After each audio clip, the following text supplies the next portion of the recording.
Penasihat Hukum Keluarga Yosua, Martin Simanjuntak, mempertanyakan keputusan Majelis Hakim untuk menunda persidangan. Menurut Martin, keputusan ini walaupun memperpanjang waktu penahanan bagi terdakwa juga memberi waktu bagi terdakwa menyusun strategi untuk sidang berikutnya.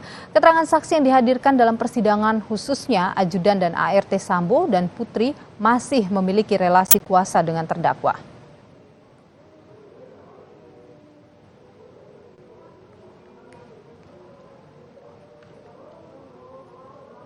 Penundaan karena di luar dari konteks sistem peradilan tersebut justru mencederai dari apa yang disebut dengan azas pidana ya, sederhana cepat biar ringan.